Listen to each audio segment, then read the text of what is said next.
European Impressions by Booker T. Washington, narrated by Sam Kusi. Some people here in America think that some of us will make too much ado over the matter of industrial training for the Negro. I wish some of the skeptics might go to Europe and see what races that are years ahead of us are doing there in that respect. I shall not take the time here to outline what is being done for men in the direction of industrial training in Europe, but I shall give some account of what I saw being done for women in England. Mrs. Washington and I visited the Agricultural College for Women at Swanley, England, where we found 40 intelligent, cultivated women, who were most of them graduates from high schools and colleges, engaged in studying practical agriculture, horticulture, dairying and poultry raising. We found the women in the laboratory and classrooms studying agricultural chemistry, botany, zoology, and applied mathematics, and we also saw these same women in the garden, planting vegetables, trimming rose bushes, scattering manure, growing grapes, and raising fruit in the hot houses and in the field. As another suggestion for our people, I might mention that while I was in England, I knew of one of the leading members of Parliament leaving his duties in that body for 3 days to preside at a meeting of the National Association of Poultry Raisers, which was largely attended by people of all parts of the United Kingdom. In the trip which Mrs. Washington and I made through Holland, we saw much which may be of interest to you. It has been said that God made the world, but the Dutch made Holland. For one to fully realize the force of this, one must see Holland for himself. One of the best ways to see the interior of Holland and the peasant life is to take a trip as we did, on one of the canal boats plying between Antwerp in Belgium and Rotterdam in Holland. It was especially interesting to me to compare the rural life in Holland with the life of the country coloured people in the south. Holland has been made what it is very largely by the unique system of dikes or levees which have been built there to keep out the water of the ocean and thus enable the people to use to advantage all the land there is in that small country. The great lesson which our coloured farmers can learn from the Dutch is how to make a living from a small plot of ground well cultivated, instead of from 40 or 50 acres poorly tilled. I have seen a whole family making a comfortable living by cultivating 2 acres of land there, while our southern farmers, in too many cases, try to till 50 or 100 acres and find themselves in debt at the end of the year. In all Holland, I do not think one can find 100 acres of wasteland. Every foot of land is covered with grass, vegetables, grain, or fruit trees. Another advantage which our southern farmers might have in trying to pattern after the farmers of Holland would be that they would not be obliged to go to so much additional expense for horse or mule power. Most of the cultivating of the soil there is done with a hoe and spade. I saw the people of Holland on Sunday and on weekdays, but I did not see a single Dutchman, woman, or child in rags. There were practically no beggars and no very poor people. They owe their prosperity too very largely to their thorough and intelligent cultivation of the soil. Next to the thorough tilling of the soil, the thing of most interest there, from which the coloured people in America may learn a lesson, is the fine dairying which has made Holland famous throughout the world. Even the poorest family has its herd of Holstein cattle, and they are the finest specimens of cattle that it has ever been my pleasure to see. To watch thousands of these cattle grazing on the fields is worth a trip to Holland. As the result of the attention which they have given to breeding Holstein cattle, Dutch butter and cheese are in demand all through Europe. The most ordinary farmer there has a cash income as the result of the sale of his butter and milk. Many of these people make more out of the wind that blows over the fields than our poor southern people make out of the soil. The old-fashioned windmill is to be seen on every farm.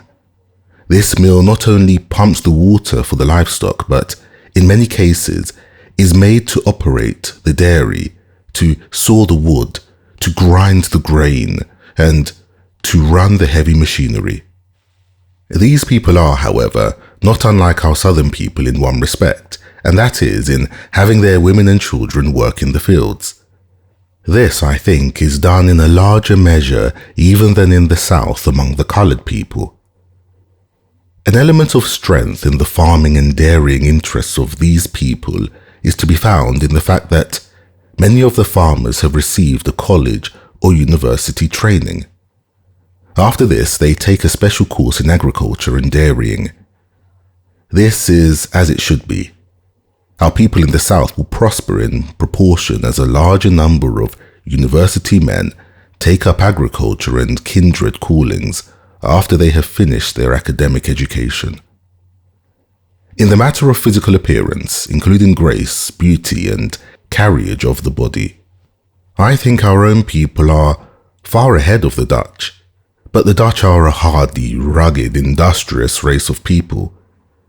In our trip in the canal boat, we saw the men at the landings in large numbers, in their wooden shoes, and the women and children in their beautiful old-fashioned headdresses, each community having its own style of headdress, which has been handed down from one generation to another.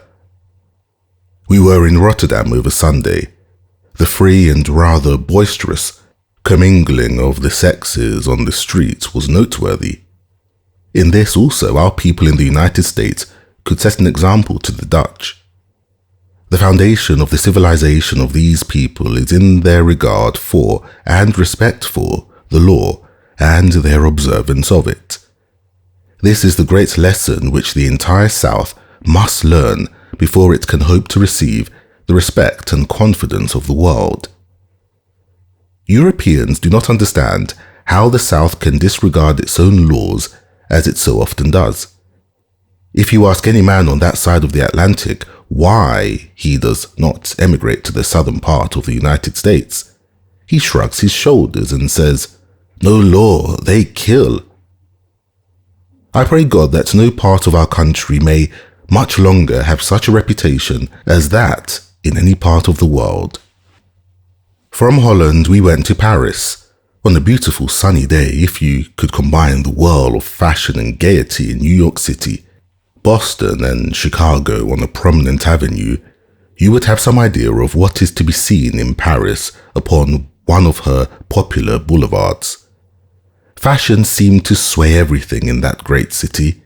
For example, when I went into a shoe store to purchase a pair of shoes, I could not find a pair large enough to be comfortable. I was gently told that it was not the fashion to wear large shoes there. One of the things I had in mind when I went to France was to visit the tomb of Toussaint Louverture, but I learned from some Haitian gentlemen residing in Paris that the grave of that general was in the northern part of France, and these same gentlemen informed me that his burial place is still without a monument of any kind. It seems that it has been in the minds of the Haitians for some time to remove his body to Haiti, but thus far it has been neglected. The Haitian government and people owe it to themselves, it appears to me, to see to it that the resting place of this great hero is given a proper memorial, either in France or in the island of Haiti. Speaking of the Haitians, there are a good many well-educated and cultivated men and women of that nationality in Paris. Numbers of them are sent there each year for education, and they take high rank in scholarship. It is greatly to be regretted, however, that some of these do not take advantage of the excellent training which is given there in the colleges of physical science, agriculture, mechanics, and domestic science. They would then be in a position to return home and assist in developing the agricultural and mineral resources of their native land. Haiti will never be what it should be until a large number of the natives receive an education which will enable them to develop agriculture, build roads, start manufactories, build railroads and bridges, and thus keep on the island the large amount of money which is now being sent outside for productions which these people themselves could supply. In all the European cities which we visited, we compared the conduct of the rank and file of the people on the streets and in other places with that of our own people in the United States, and we have no hesitation in saying that, in all that marks a lady or gentleman, our people in the South do not suffer at all by the comparison. Even at the camp meetings and other holiday gatherings in the South, the deportment of the masses of the colored people is quite up to the standards of that of the average European in the larger cities which we saw.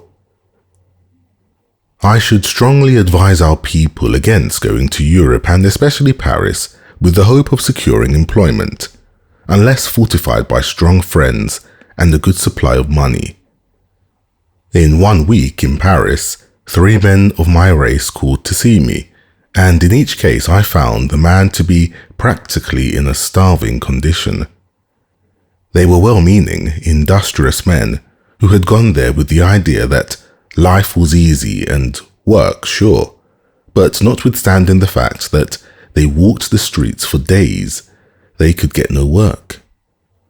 The fact that they did not speak the language nor understand the customs of the people made their life just so much the harder.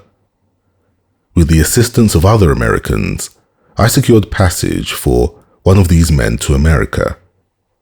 His parting word to me was, "The United States is good enough for me in the future."